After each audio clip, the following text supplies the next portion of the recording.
Hai semuanya. Menyambut tahun baru 2026 akhirnya aku dan Tio setelah hampir 7 bulan, 8 bulan lah ya. Kita mencari wonung atau tempat tinggal baru akhirnya membuahkan hasil. Nah, karena sudah keberhasilan ini aku rasanya ingin berbagi sama kalian tips and trick mendapatkan atau mencari tempat tinggal di Deutschland, di Jerman. Jadi ini berdasarkan pengalaman aku ya. Berdasarkan pengalaman aku yang sudah beberapa kali berpindah-pindah di Jerman. Jadi aku akan berbagi tips and trick untuk kalian yang sedang struggle mencari rumah di Jerman. Jadi di Jerman itu ada 4 struggle yang biasanya kita miliki. Kerikil kehidupan di Jerman tuh ada 4, bukan kerikil sih. Batu karang di Jerman itu ada 4, teman-teman ya. Paling dan hampir semua orang alami. Dan ini nggak hanya untuk kita sebagai diaspora, tapi juga untuk masyarakat yang tinggal di Jerman. Satu adalah birokrasi, urusan birokrasi udah tahu. Yang kedua adalah mencari appointment untuk dokter. Yang ketiga, cari sekolah anak yang bagus. Dan yang keempat adalah susahnya mencari rumah atau tempat tinggal atau wohnung atau apapun itu. Nah, yang keempat ini nih, aku ingin berbagi buat gimana menghadang batu karang ini. Mencari tempat tinggal di Jerman itu ada beberapa platform yang bisa digunakan dan yang sering digunakan. Pertama adalah ImmoScout24, Immovel, Wohnungsbörse.net, eBay Kleinanzeiger, juga kalau buat yang sharing sama teman-teman ada WG Gesuh. Kalau dari kampus, kalau misalnya kalian student, itu ada juga akomodasi dari kampus, biasanya namanya Studentenwerk. Dan yang terakhir adalah orang dalam. Yes, orang dalam. Nggak di Indonesia doang butuh orang dalam, di Jerman juga butuh orang dalam. Dan aku akan ngejelasin satu-satu platform apa saja yang aku gunakan. Aku sejauh ini di Jerman sudah menggunakan via ImmoScout yang berbayar, yang pro, Studentenwerk, akomodasi dari kampus, eBay Kleinanzeiger, dan yang terakhir adalah orang dalam. Jadi kurang lebih 4 platform ini yang aku gunakan dan 4 platform ini yang akan aku jelaskan. ImmoScout ini aplikasi untuk jual dan menyewa tempat tinggal, rumah, apartemen, apalah sejenisnya itu. Dan dia itu ada pro, ada yang biasa. Bedanya pro sama yang biasa itu kalau katanya yang pro itu bisa lebih dilirik lah, kayak orang yang nyewain kayak wah nih orang niat pakai pro, tapi pada kenyataannya karena tidak seperti itu, karena saingan nyari rumah itu banyak banget, bisa satu rumah, apalagi kalau di kota besar itu saingannya tuh bisa ratusan orang gitu. Pro itu enaknya kita semua dokumen bisa langsung masukin di situ. Jadi nanti misalnya punya rumah pengen lihat, minta dokumen, dia bisa langsung lihat dari situ. Kita nggak perlu ngasih ekstra. Yang kedua adalah Studentenwerk. Ya, jadi dulu aku tuh kuliah di Dresden. Nah, pas di Dresden itu aku tinggal di asrama dari kampus. Studentenwerk itu pertama harganya jauh banget lebih murah. Dan gitu kita nggak perlu bayar air, listrik, itu udah termasuk semuanya. Dan udah termasuk furnitur juga. Yang ketiga, cara yang pernah aku gunakan adalah eBay Kleinanzeiger. Nah, kita dapat yang terakhir, yang rumah yang insya Allah kita akan tempati tahun depan itu dari Kleinanzeiger. Itu biasanya kalau Kleinanzeiger itu pemiliknya itu privat.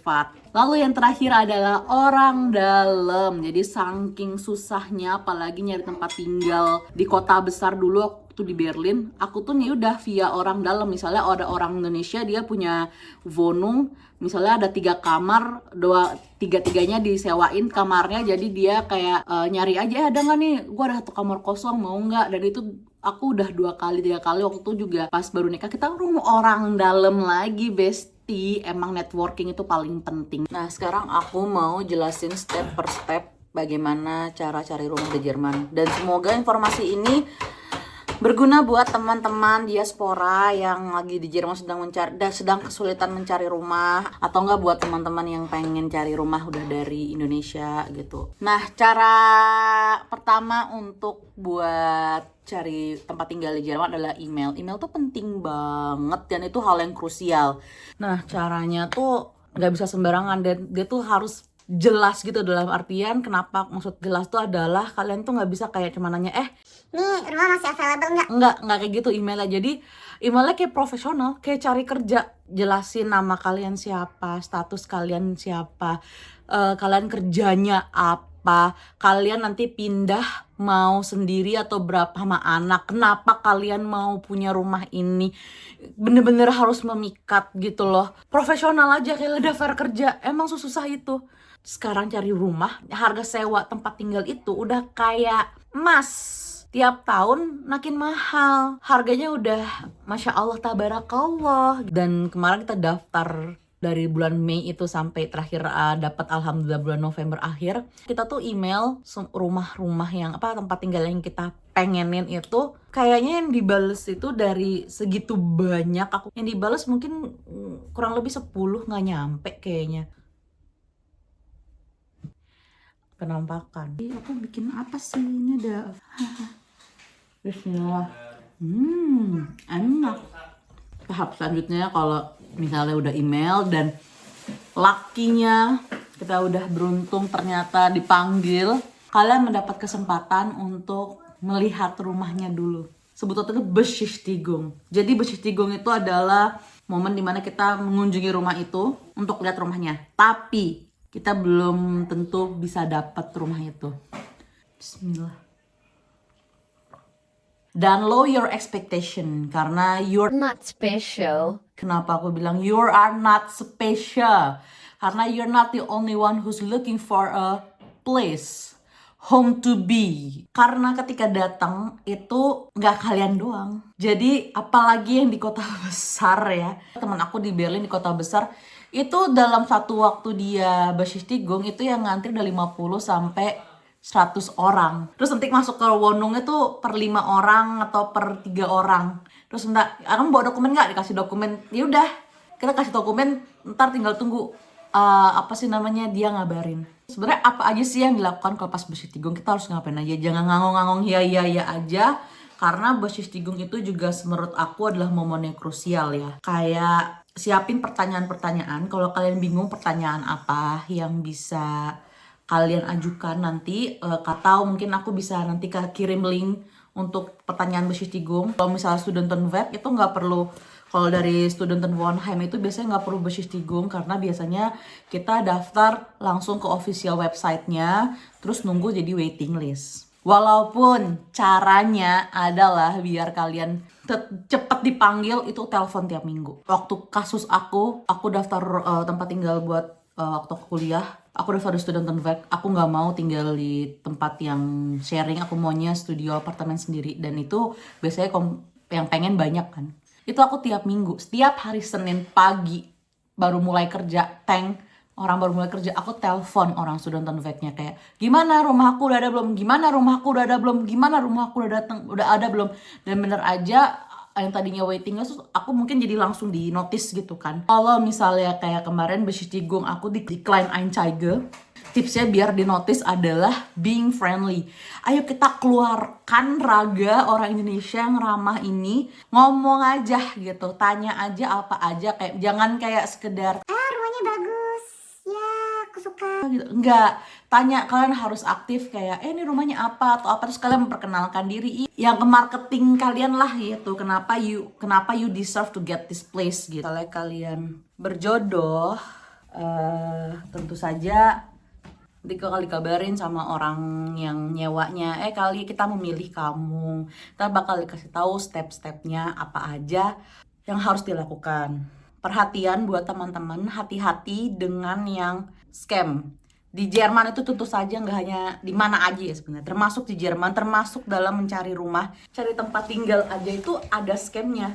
Jadi pastikan ya, kalian harus tanda tangan kontrak dulu, baru kalian kirim deposit. Jangan kebalikan, jangan kalau orang yang bilang gini, kalian harus kirim deposit dulu, nggak bisa baru bikin kontrak. Nggak. Selama nggak ada kontrak, belum tanda tangan apapun, jangan kirim uang sepeser pun. Orang banyak yang desperate kayak, gue akan kirim uang secepatnya, nggak apa-apa gue kirim uang sekarang biar gue ngetek rumahnya itu. Jangan. Pokoknya selama belum ada hitam di atas putih, kalian jangan kirim uang apapun. dokumen apa aja yang harus disiapkan biar kalian dinotis sama orang yang nyewa rumah gitu. Bisa ngomong gini karena waktu itu pemilik rumah yang mau dapetin itu, dia cerita kenapa dia memilih kita. Salah satunya adalah dokumen yang kita berikan itu lengkap banget, karena dia tuh cuman minta waktu itu Syufa itu kayak BI checking gitu loh, credit checking gitu, apakah dia suka ngutang atau enggak, yang kayak gitu-gitu.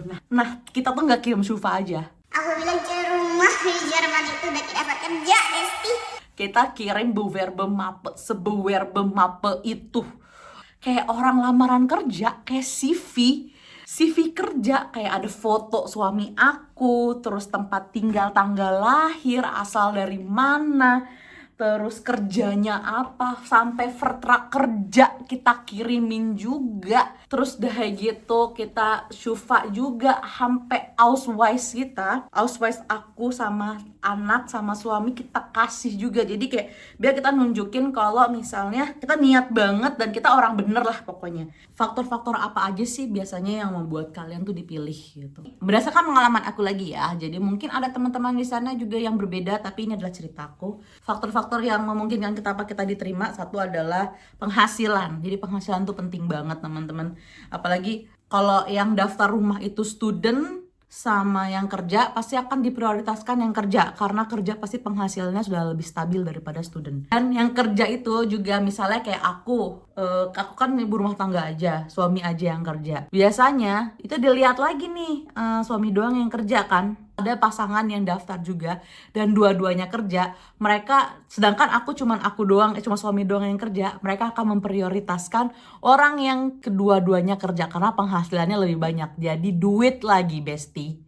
Jadi faktornya adalah duit. Tapi alhamdulillah itu gluk-glukan lagi ya, itu keberuntungan lagi, tergantung lagi, balik lagi. Selama kita sudah bertawakal kepada Allah Subhanahu wa Ta'ala, kalau kata Allah kasih.